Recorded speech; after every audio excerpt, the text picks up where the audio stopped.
It's been just a few days since Sean Hannity floated his genius plan of taking out an entire Russian military convoy, 40 miles worth, I believe, and then just not claiming responsibility and letting Vladimir Putin be confused about who did it. Well, after that all kind of blew over, Lieutenant Donald Trump decided to weigh in with his own novice plan to make sure we end this whole invasion where Russia has invaded into Ukraine.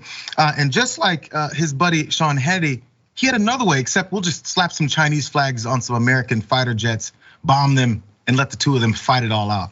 Before we get to what he said exactly, in case you don't remember, this is Sean Hannity's assessment. We've been watching this 40-mile convoy with satellite imagery. So my question is, we can see exactly where it is.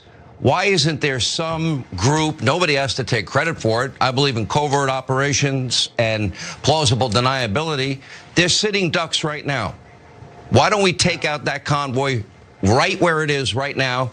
You know, if we can see on satellite imagery where the convoy is, I don't know, maybe some smart country, maybe NATO might take some of their fighter jets, or maybe they can use some drone strikes and take out the whole damn convoy.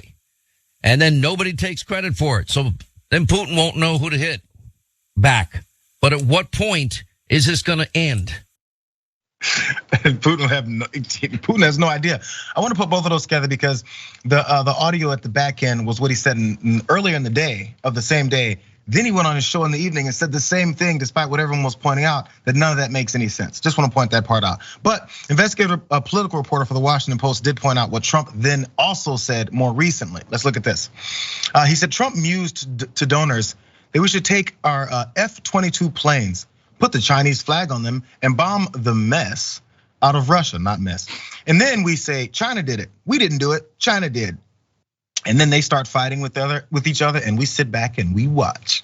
Oh, genius plan, Donald, genius plan. So details of that particular moment when he did talk to that group, a bunch of rich folks, I assume. The audience laughed, is what the Washington Post pointed out. A joke, perhaps, but also one about something that might well violate international law. And that's if you can get past the idea that Russia would ever mistake an F-22, a highly recognizable airplane that the Chinese don't use, for Chinese aircraft. Now, my question is, was it really a joke? Because we always hear every time conservatives make a ridiculous point or something that's way over the board, and then people say, hey, what are you talking about? This is insanity. And they go, you just can't take a joke. I was just talking about murdering a bunch of people. So, after that, you may wonder, because he's on this vein all the time, this is the way Donald Trump actually has answers for what we should do in Russia. So think about this from that joke strategy. What should be done? If you were president right now and the situation is what it is now, which you say it wouldn't have gotten here, what should Joe Biden do? What should Biden do? Well, I think I know exactly what should be done. Number one, we shouldn't be here.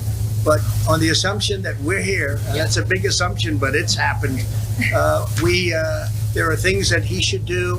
I would rather not tell him under this forum. I don't think it's appropriate to say that, but there are things he could do that would be very strong, very powerful, and I think would end it pretty quickly. In case you're thinking maybe another realm of this is that, what are the laws surrounding this type of thing? Just saying you're another country and start bombing a third. Let's look into that.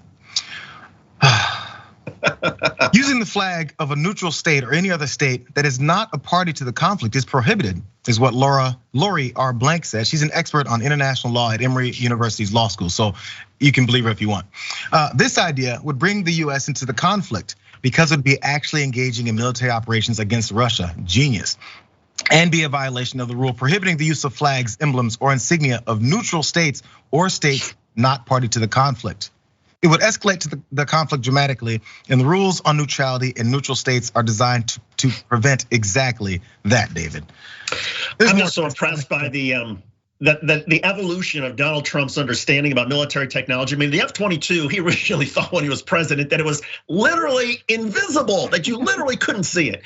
Well, then he's explained, well, here's what stealth technology really is. So now he thinks, okay, well, even though the F-22 flies really fast, we would have this gigantic Chinese flag on it that they'd be able to spot from the ground and say, aha, those are Chinese. And never mind the point that you made that, well, the Chinese don't have this kind of aircraft. It is beyond ridiculous. And the fact of the matter is, look, there are drones drones. There's all sorts of different equipment that the United States and Poland and other countries are already giving to the Ukrainians. And that's one of the reasons why this convoy is stuck. So it's not as if the United States is doing nothing to try to stop this convoy. We're providing all sorts of weapons and equipment and satellite imagery to the Ukrainians and helping them coordinate the targeting.